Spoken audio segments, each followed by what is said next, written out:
Hey guys, so today we're going to be talking about prayers, how they work, and how they're canceled by self-pity. So, when you think about prayers, you think about, um, generally, I'm not saying you, people typically think that they are then taking this issue that they have, that they want, and that they're putting it out there and that they're giving it to God. They're giving it to something higher than themselves to do with as God sees fit, right? So, what happens here? Let's say that you are praying for health. Okay, you're praying for health. Let's say something's wrong with you. So you send out this huge prayer. So this prayer goes out and you're like, oh God, please heal my body and all the things and all the stuff and whatever else it is that you want to say. And you leave that prayer and you feel really good. Like, you know what? I think this is taken care of. God's got my back. And then you go on into self-pity because somebody comes over and they're like, hey, how's it going? And you're like, I got this thing. And then you go on and then you begin to speak about your ailment, whatever it is that you have. And immediately when you do that, your prayer is now canceled. It's now canceled because you have fed that thing that you shouldn't be focusing on and that you shouldn't be feeding. But what you've really done is you have displayed the doubt that you have. Now, I know that we've talked about this before. You either have faith or you have doubt. You cannot have both at the same time. You cannot. You can't. They're total opposites. That's like saying you can love someone and hate them at the same time. You can't. You either love them or you don't. So you cannot have faith and doubt at the same time. So what has happened when you send out a prayer and you're like, oh, heal me of my ailments and all these wonderful things. Oh, I just know you're going to do it. And then somebody comes along and then you begin to speak like you did before the prayer. So when you think about a prayer, think of this as something that is now changed and set in stone. So you know that you get what you expect, right? So if you expect somebody's just going to be a total idiot to you, something like that, and the next time you see them and then they're a total idiot, you're like, well, I expected it.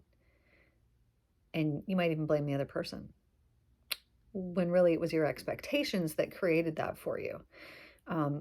Because our expectations are self-realizing prophecies. So let's say that I'm expecting somebody to not treat me very good. And I'm going with someone else who has never met this person before in their life. Now, more than likely, the experience that the person who's never met this person, who I'm expecting bad things to come from, is going to be a completely different experience than my own, because I'm living in my own world, just like they're living in their own world, just like they're living in their own world. But we get what we expect. So let's say that I have now contaminated this person who has never met that person before, and you've probably done this before, or you at least know people who have. Let's say somebody's name comes up. You don't even know who this person is, but someone else knows them. What are they going to do? Are they going to talk good about them? Very often, they will tell you every bad thing that this person has done and blah, blah, blah, blah, blah. And so you now have an expectation when you do meet this person. You're either going to believe what that person said when they were talking trash about that person and you're going to expect that, or you're not. We have free will. But you're going to get what you expect. So if you send, sorry, I know I'm getting off topic. So if you send a prayer out, and this is a prayer of health, let me tell you how to pray properly. You can ask for what it is that you want, but once you've asked, say, God, please restore my body and all of my parts to the proper vibration, the proper energy output to optimal and perfect health. Okay, so I'm praying that prayer. So then what am I doing after this? I'm now expecting this. I'm expecting this, that I am going to be at 100% optimal health And I'm holding on to that expectation. Okay. So I'm now holding on to this expectation of perfect health. Now I'm expecting it so much so that part of my prayer is a joyful, exuberant thanks. Is this like, thank you for this love that is healing my body. Thank you for this love that is healing my body. Now, when I pray in this way, I'm going to get exactly what I expect out of it. So as long as I don't have any doubt, which if you have doubt, this is where the spiritual progress goes. This is where you need to study so that you can have one of these breakthrough experiences where you feel and experience the love that is in every single element of this universe. And then you're not going to doubt it because you're going to feel it and you're going to know that it's real. Now, if you haven't had that experience before, then this is just faith. This is just pure faith that you're running off of. So if you're just running off of pure faith and you haven't had one of those life-altering, oh wow, I've seen something I can't unsee and know something I can't unknow experiences, and you would like one, you can pray for one and you can expect one. And don't doubt. So back in the day, when I was a teenager, I remember I would go to I was part of a church back in the day. Was this fun? No. But I would go to these different things and have these experiences and whatnot. And you would go to some talk and it was so motivating. And you're like, this is amazing. I'm going to do that. I want to do that. I'm doing it. Within a day, 2, 3, what has happened? You've now talked yourself out of whatever it was. You've probably said things along the lines of, other people can do that, but that's not meant for me. Now I'm going to tell you why that has happened. So when you're really motivated, when you really want to do something and you're like, yes, I'm going to do it, but then you don't do it, this is not your fault. This is how your brain works. Your brain does the same thing every single day. It does the same thing every single day. And when you want to do something different, it's like, oh my, what's going on here? And it might let you and it might not, but it's not necessarily going to feel comfortable if you start to do something different. But your brain wants you to keep doing the same things over and over because you're alive. And so it's like, yay, I'm doing the best job ever. I've kept you alive. We're going to keep doing the exact same thing, which is why when you do something a little different, it feels uncomfortable because it's not part of your neural pathways. So when you go to something like this, you're so motivated, you're so pumped up, you're going to do this, and then within a couple days, you're not, and it's drained away. Then what happens after that? Well, then maybe you start feeling bad about yourself and you start whatever, all the things that go along with it. And you might put things on yourself, like this heaviness on yourself, when the only problem that has occurred here is your brain and the pathways that are in it. There's nothing wrong with you. It's not that you're not meant to do that thing. You probably are. If you felt motivated and you felt your heart pulling towards it, you're supposed to do that thing. But it is actually just your brain that has stopped you from that, the pathways in your brain. So here's how, let's say that you wanted to do something like that and you talked yourself out of it. Here's how you can figure out the truth of a situation. Let's say you've talked yourself out of it. Notice how that feels once you talk yourself out of it. Ugh, it feels low. You can feel the low vibe. It actually feels low in your body. You can feel the heaviness of it. Whereas if you were to go and do that thing and you were to just even think about it, it feels light and it feels like freedom. You'll know the truth and the truth will set you free. So that's how you know if you're feeling the feeling of freedom, then you're living in alignment with the truth. And if you're not feeling that feeling of freedom, then you're not. It's that simple. So let's think about this in the terms of prayers. So when you send out this prayer, whether it's for healing, maybe it's for something that you need or want in your life. Okay, let's switch it to that. So there's something that I want in my life. I want to have 5 new clients come to me this week. Okay, 5 new clients. So what am I going to do? I'm going to pray and just say, but I'm not asking. I'm more telling. I get 5 new clients this week. Okay, so I could tell as I was speaking that I only had 91% belief in this.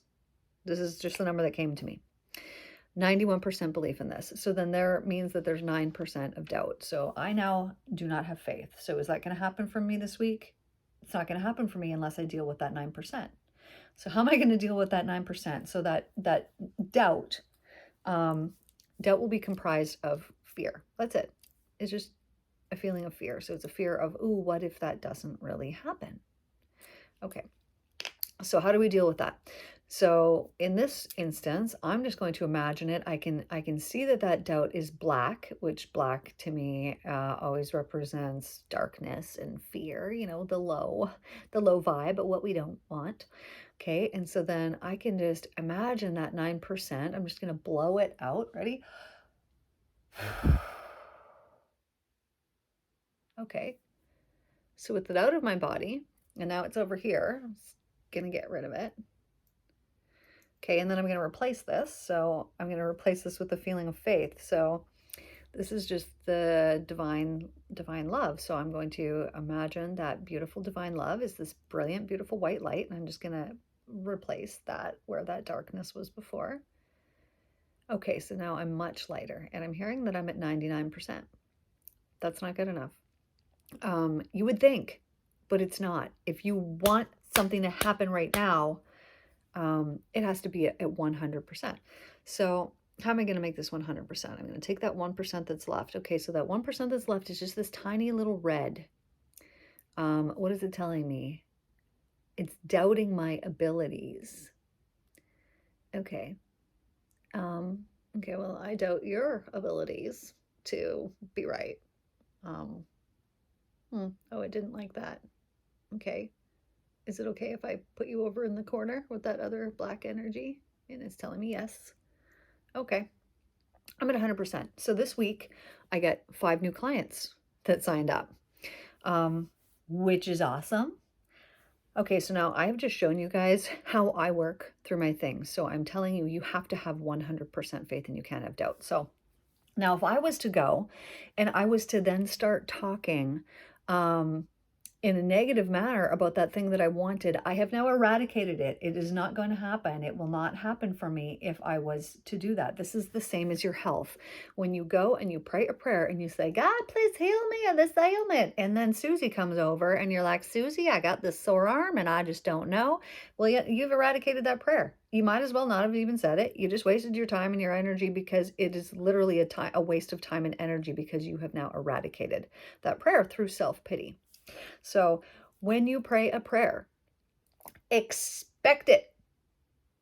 100% expect it to happen. Expect it to happen and know it's going to happen. But I like to finish my prayers with only if it's the divine will, right? Like I want these 5 clients that are coming to me.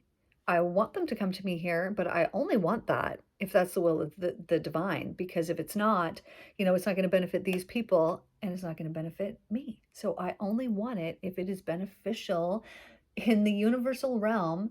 I only want this if it is what is best for the divine. Now, by even speaking that at the end of a prayer, so I'm praying for health. I send out this prayer. I send out this joyful thanks that, of course, this is what I'm going to get back. And then I stop talking about it. I stop talking about it. I don't mention it ever again, because what do you do if you talk about something? Then you're putting your focus on it and then you're feeding it. So we don't want to talk about it. We don't want to focus on it. We don't want to feed it. What we do want to focus on and what we do want to feed is our health, or the expectation of that prayer. We might even talk about it. You could say, it doesn't matter. You might still have something physically going on presently that you can see with your eyes because your vibration hasn't caught up with healing that thing yet. So let's say that I'm praying for healing and I got a broken leg or something like that. I might still have the broken leg, but I can then talk about it. God healed my leg faster than I could have ever imagined. I was healed so quickly and blah, blah, blah. I could speak about it in that way, but I'm only speaking about my expectation and what it is that I want. I'm not feeding into that old fear. So if you have any issue that, let's say you're praying for somebody else, and you've been praying for this person and you just want such good things to happen, and then Susie comes over and you're like, oh, this terrible thing's happening with this person. What are you doing when you are talking about this terrible thing that is happening with this person? You are feeding it. This is another reason why we don't gossip, because do you gossip good? Most people gossip bad. They are saying negative things about other people. They are feeding that negative vibration onto that person. We don't want that. We don't need that. Why? Because you reap what you sow, so you're going to get that back, whatever bad that you're putting out, but it is also going to affect that other person, and you are going to have to reap the karma from that. You affect other people on an energetic level. This is why when you're thinking about somebody, all of a sudden they call you. Or when somebody calls you, you're like, yeah, it's weird. I was just thinking about you, because we're all connected on an energetic level. So if you are praying for somebody else, if you are anything, we don't need to pray 10,000 times for the same thing. We need to pray one time with total belief and total faith, and that's it. And then we walk away like, thank you that this is so easy, that you want good and wonderful things, and I expect good and wonderful things. That's it. Because as soon as you go back and then you pray that prayer again, and then you pray that prayer again, what are you doing? You're saying, I have doubt. You didn't hear me the first time. You haven't done the thing yet. You haven't been hearing me. And that's not how it works. It is belief, speaking the words, and expecting the results if it is the divine will, and sending out, because you're expecting it, sending out a thank you before you can see the changes visibly have happened with your eyes. When Jesus healed people, some of them it was immediately in that second, but some of them it was over the next period of a few days or a few weeks that they then had their bodies heal, as long as they were not participating in the old sin, the old way of thinking that was feeding the disease in the first place. This is how these people were healed. Anyways, so when you pray, don't attach any self-pity to it. And when you pray, expect and believe that whatever it is that you have prayed for, you're going to get, and then you will. Anyways, I hope that you all are having the most wonderful day today. So nice to talk to you guys, and I will see you guys in the next video.